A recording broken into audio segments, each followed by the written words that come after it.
Hi friend, welcome to A Table for Two with Michaela Bell, a show where personal growth isn't about fixing yourself, it's about meeting the real you.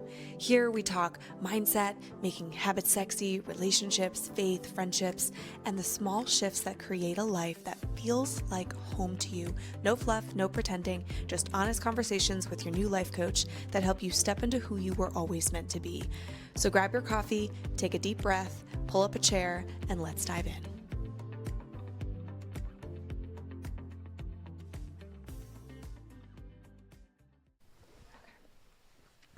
Got the curls out today. Welcome back to the table. My name is Michaela Bell Dickerson, and I am your host. I am also a certified life coach. I work mainly with very high achieving women who are wanting to start prioritizing their mental health, but know that they need a little bit of accountability and guidance. That's where I come in. Again, like the intro said, is all about having real, raw conversations. So I thought I would bring you in on a raw conversation that I had with a mentor of mine and also myself. This episode would benefit somebody who feels like they're starting over with something, whether you're picking up a dream again, like I'm picking up this podcast again. Maybe you had a baby and you're getting back into the gym and you feel like you're starting over again there. Maybe you just had a breakup and you're becoming single again, or you've been single for a while and you're starting to get back out in the dating world.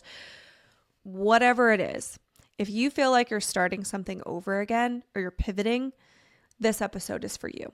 I was talking to a mentor who's now a friend of mine. This was a while ago when I very first thought about bringing the podcast back. And I said to her, I feel like I'm starting all over again. Like I feel like I'm starting at square one. And as I said it, I heard myself saying it and I caught myself. That's the beauty of being on this healing journey, is the longer that you're on it, the more self-aware you become, and you become so self-aware, you hear your own thoughts like in the moment, and you can pause and say, that actually wasn't right. That doesn't feel good in my body. Let me rephrase that. I said, I am definitely not starting from square one. I am coming back much wiser. That's how I'm going to reframe this. I am coming back wiser. And so are you. So that's the very first thing that I want to tell you is first, shift your perspective. Because the way that you tell your story matters. The words that you use to describe your journey and your season, they matter. Your words, they shape your roadmap. And so I knew it was important for me because even when I said, I feel like I'm starting over, there's a heaviness to that. Like my shoulders kind of feel heavy and they get lower and I almost like close myself in. And as soon as I said, I'm coming back wiser, that feels so much better in my body. My shoulders go back. My heart feels open. My entire posture changed because your words affect how you hold yourself, how you carry yourself. And those things really determine so much of your story and how you move through your story. And if you move with confidence or you move from a place of insecurity. So that is the first thing I would tell you to do, is to first figure out how you want to reframe that. For me, it was, I'm coming back wiser. Even though I took a break from my podcast personally, I became a podcast producer. And between producing my shows in the past and producing multiple other people's shows, I've produced in the hundreds of episodes. I've also been the host of 2 other shows. I've also been a guest on 10 plus other podcasts. So I am coming back to this podcasting world with so much more experience and lessons and a ton of mistakes that I've made that I can learn from. And so can you. If you're coming back to the dating world, there are so many experiences that you have had in the past that have taught you so much, which brings me to my next point, number 2. And this, if you don't do this part, you're going to keep repeating the same mistakes. And we know that if you keep doing the same thing over and over again and expecting different results, what is that called? Insanity. We all know that. But what do you do to make sure that you don't keep repeating the same mistakes? This thing that I'm about to tell you. Are you ready for it? Sit with your wisdom. Michaela, what do you mean by that? What does sitting with your wisdom mean? I want you to actually sit down with a piece of paper and a pen, not your phone, not an iPad, physically write 10 lessons that you have learned from your experience. What are 10 things that you have learned from your mistakes, your experiences, your lessons? What is the wisdom that you already have inside of you? So many people are looking for new knowledge when really what they need is to remember their old lessons. You got to remember your past mistakes, because in those mistakes is all the knowledge that you need, and you already have it. It's already within you. It's just kind of lodged in your subconscious mind. It's not at the forefront. It's not in your conscious mind. So we need to pull it forward by not forcing yourself. I want you to kind of romanticize it. Get, maybe not a glass of wine. You want a clear mind, but get kombucha or like a nice tea or something and romanticize this. Put on a candle, sit with yourself and remember all of your, I just recommend 10, but whatever number you want to do, you can do as many as you want to, but sit with the lessons that you've learned. I did this with the podcast, and I'm going to tell you the very first thing that I wrote down, I was about to make that mistake again. You want to know what it is? When I thought about bringing my podcast back, I was like, okay, what's my background going to be? What's my fancy set going to be? Maybe I can, get a new chair from CB2 and be cool like all the other podcasters. And maybe I can get like a neon sign of my name and all of these things. The very first lesson that I wrote down is the best podcast that I've ever worked on. The best podcast, if you look at like the top podcasts in the world, go back to their first episodes. There was no fancy set. There was no multi-camera angles. There was no lights, camera, action. There was no team. It was them and a mic and an authentic message. I have seen so many people, myself included, where you have this beautiful set, you've got videographers and you have a team and all of this stuff, and it doesn't last because it's not sustainable. It's not about the lights, camera, action. It's about the message and the connection that you have with the people that you're talking to and your consistency. So sit with your wisdom, glean from your past experiences, and trust me, this will save you so much time and energy in the end. Number 3 is to act on your wisdom. Ask yourself, what is my wisdom telling me to do?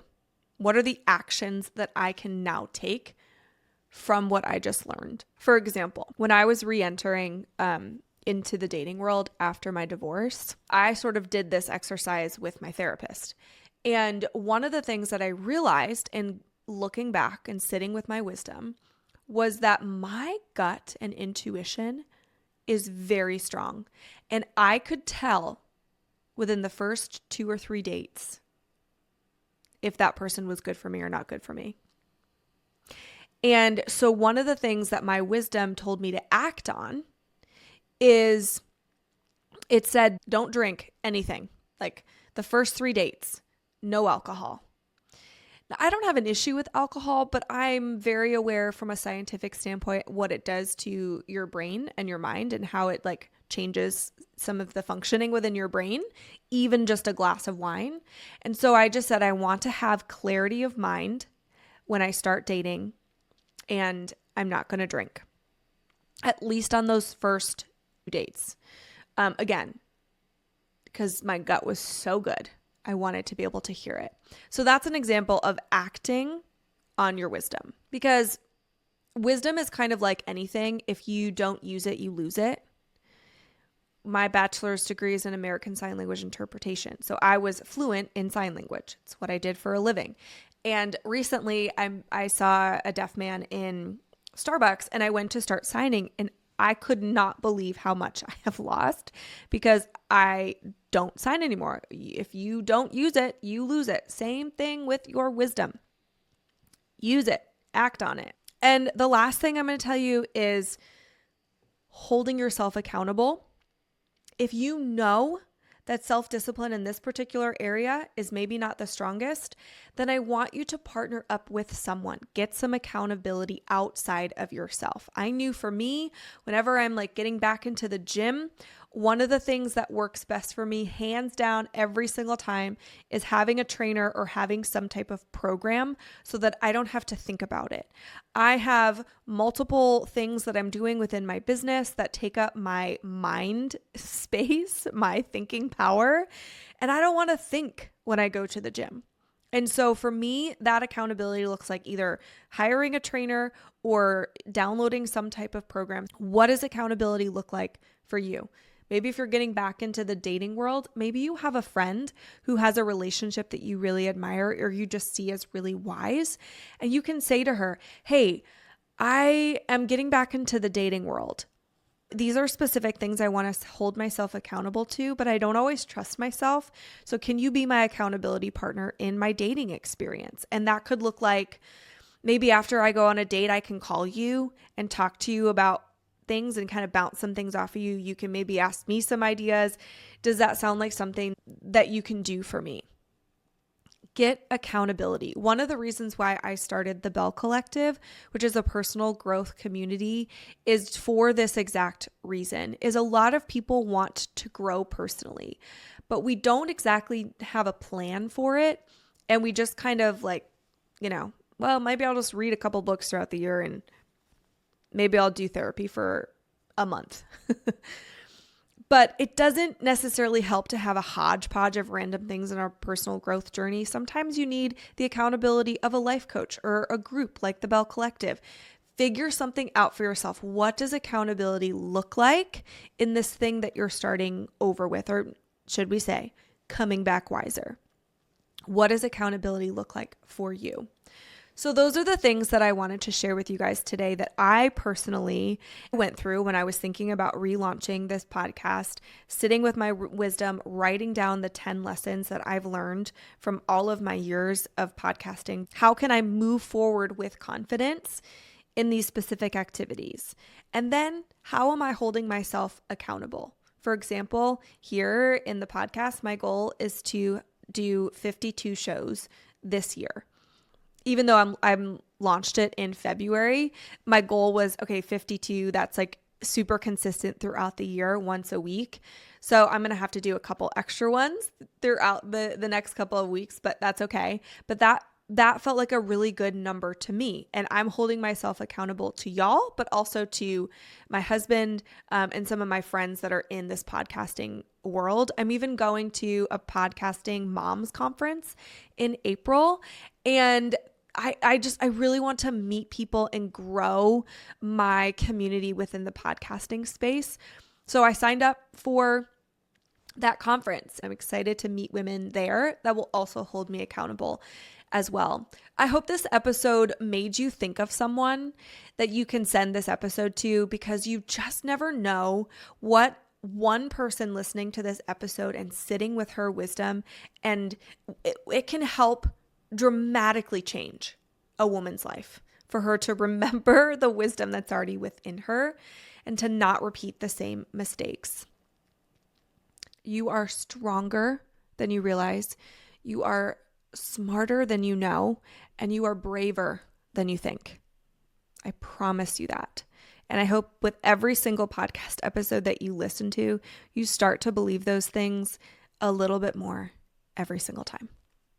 Thank you so much for watching or listening, whether you're watching this on YouTube or listening on Apple or watching or listening on Spotify. How cool that you can watch videos on Spotify now. I love that feature. But every share matters tremendously. It's like giving the biggest hug to the podcast. If you want to give a high five to the podcast, you can give it a 5-star rating. I would only encourage you to do that if you've listened to multiple episodes and it's really helped you. Then I would love a 5-star review. And then also downloading the episode helps it tremendously. I feel like, so a hug is a share. That's how you hug me in the podcast. High five is the review. And then if you download it, it's just like a little like butt tap, like, woo, you go girl. So maybe do all three. I really appreciate it. Okay, I hope you guys have a great day, and I will see you next Thursday at the table. Thanks for being here.